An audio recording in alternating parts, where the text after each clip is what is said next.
Hey guys, how you doing? I've been on a bit of a knee kick lately, and I want to describe to you guys two ideas that can really apply to your training to decrease your likelihood of getting injured. Okay?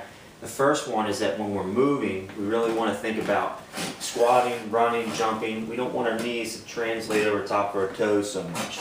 Okay? This is a really common idea, and I think most people understand that. So when we are changing direction, running, jumping, landing, whatever we're doing, we want to focus on pushing your hips back, putting more of the weight on your hips as opposed to so much on your knees. Okay? Now, the other thing we want to think about is that when we're running, jumping, landing, squatting, deadlifting, whatever it is, a lot of times you see athletes have their knees come in this way.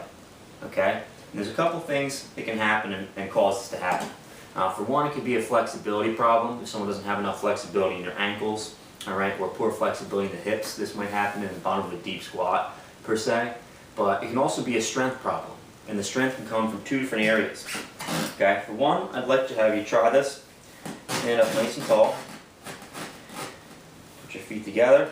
I want you to be able to see my knees. From here, I want you to try to tilt your pelvis and squeeze your butt muscles as hard as you can. What do you notice about my knees? See how they come apart some? Okay. I'm firing my external rotator muscles in my hips, right? My glute muscles. And what happens is, that's going to cause my knees to come outward. Alright?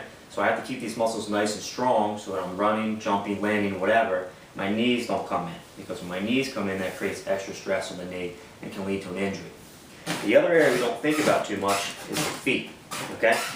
So, if I have flat feet, what happens is I get this genu valgus position, it's called.